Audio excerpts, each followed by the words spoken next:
Bonjour et bienvenue sur ma chaîne dédiée entièrement aux parents d'enfants au potentiel. Ici Séverine Guy, éducatrice spécialisée, formatrice, conférencière, et je me réjouis aujourd'hui de répondre à une question d'une des membres de ma communauté des parents inspirants qui se questionnait sur le mensonge de son enfant.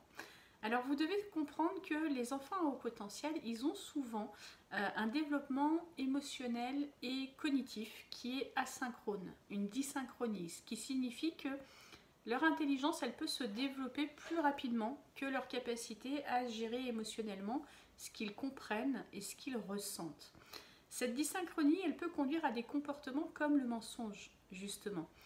Pas nécessairement par malice, mais plutôt comme une tentative de naviguer dans leurs relations sociales, alors de manière inadaptée, on est d'accord, mais c'est une tentative de naviguer dans ce monde-là des relations aux autres, et puis c'est aussi une tentative de se protéger, de protéger leur sens de l'identité.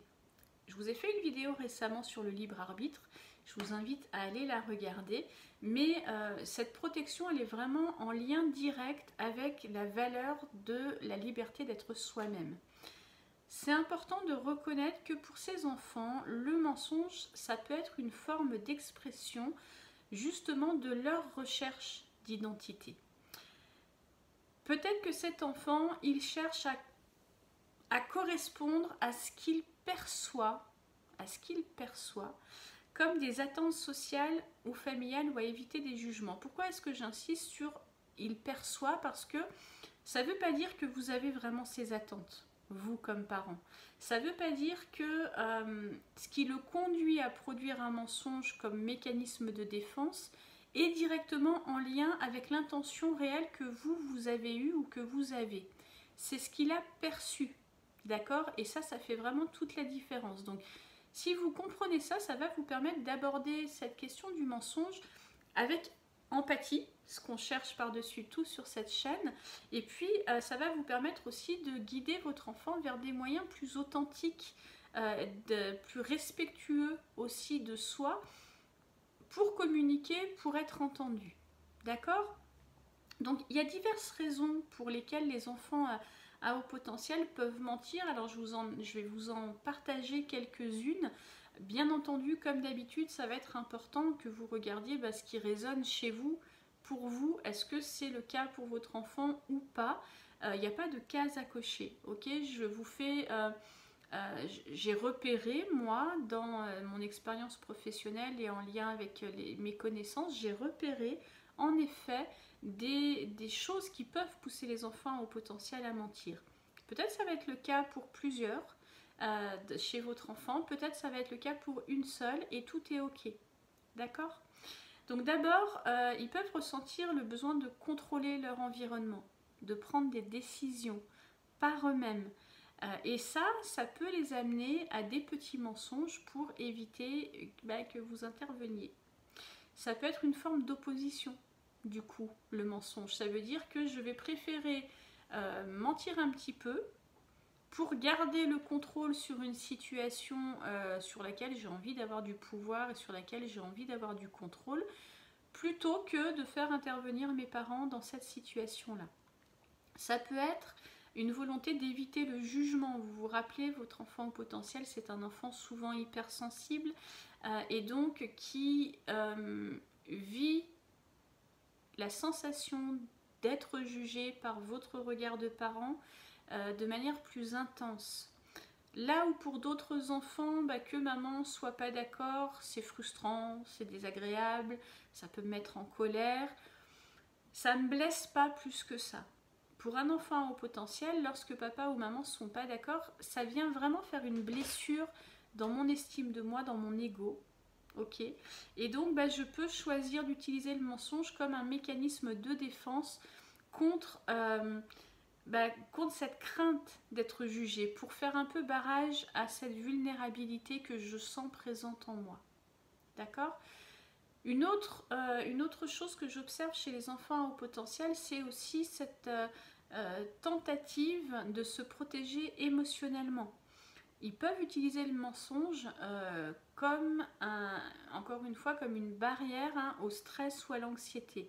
C'est peut-être plus facile pour moi de dire que la prof n'a pas rendu les devoirs, n'a pas rendu les interrogations, plutôt que de dire que j'ai eu une mauvaise note.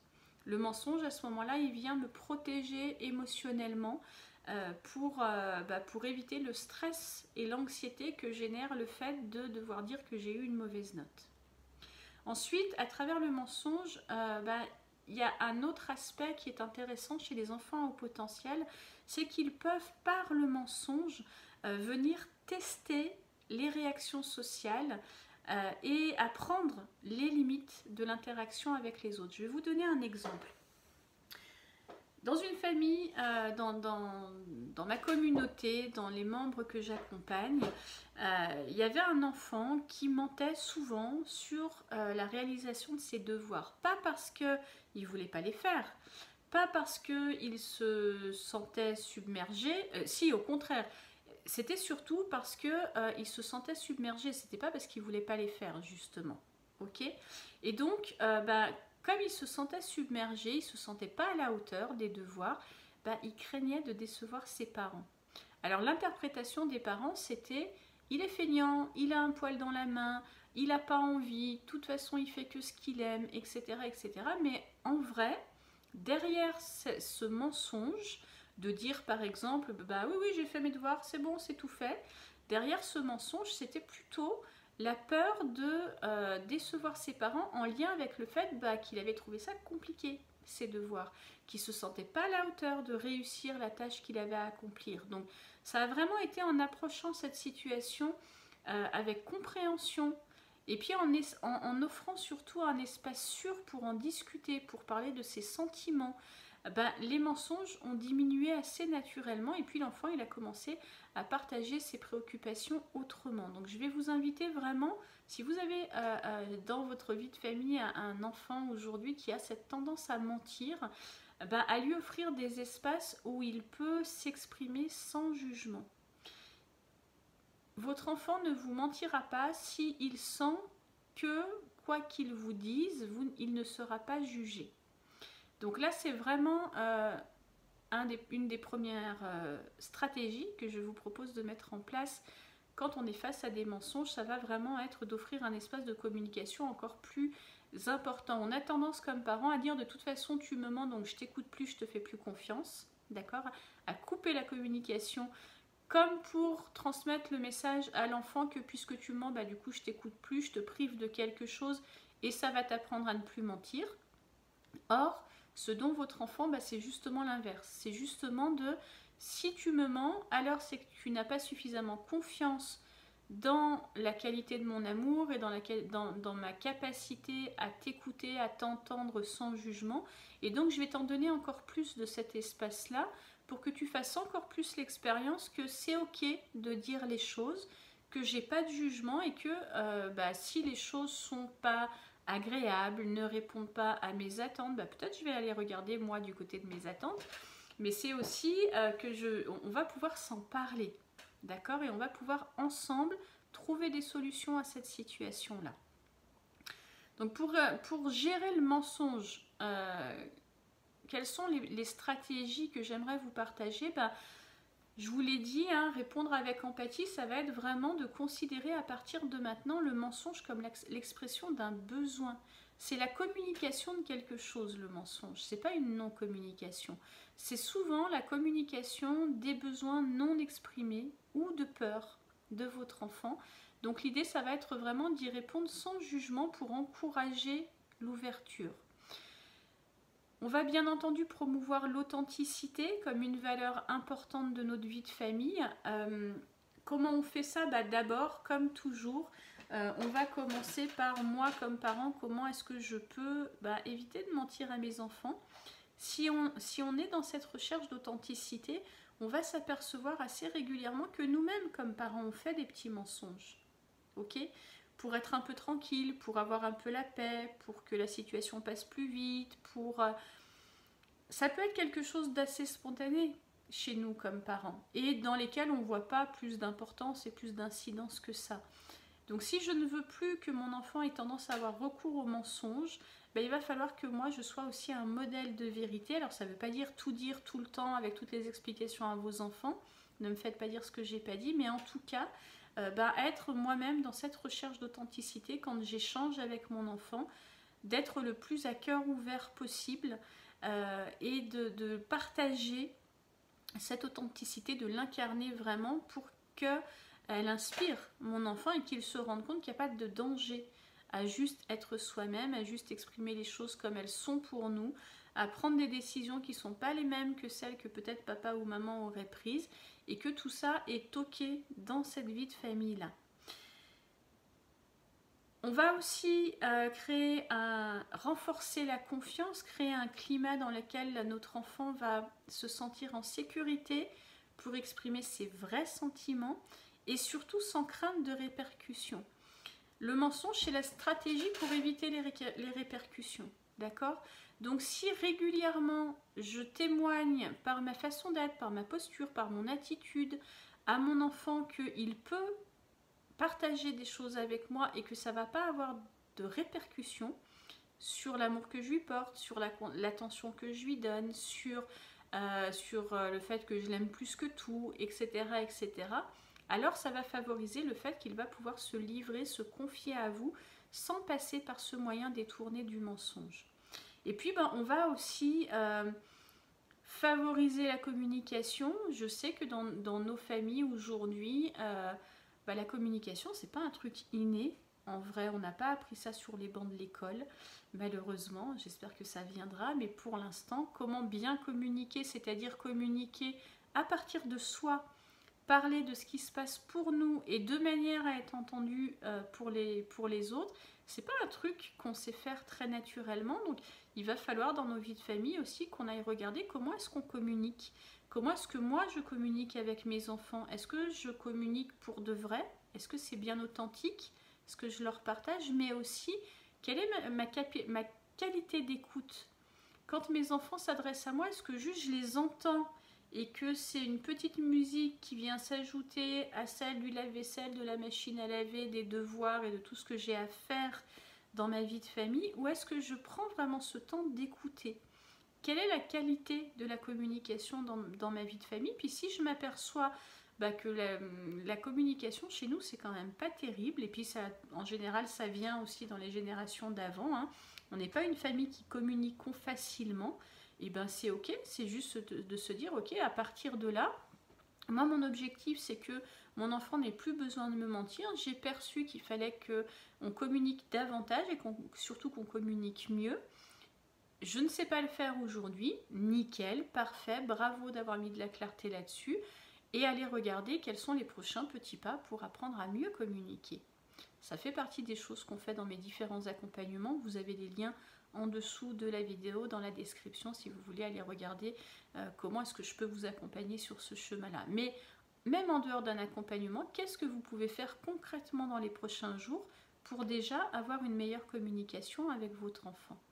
Et puis, on va aussi aider l'enfant à reconnaître ses forces, sa capacité à influencer positivement sa vie et ses relations en lui donnant des opportunités de faire des choix, en lui donnant la possibilité de prendre des décisions responsables. Plus vous allez accepter le libre arbitre de votre enfant, plus vous allez accepter qu'il fasse des choix qui sont les siens et qui ne sont pas forcément les vôtres, plus vous allez accepter qu'il va prendre des décisions qui sont les siennes et qui ne sont pas forcément les vôtres, alors moins votre enfant va avoir besoin de mentir. Pour construire une relation de confiance, de sécurité, il va falloir vraiment créer un environnement familial qui va être basé sur l'ouverture, sur l'honnêteté. Il va falloir que nous, comme parents, on incarne pleinement ça avant même de le demander à notre enfant. Ça veut dire s'efforcer d'être constant dans nos réponses émotionnelles.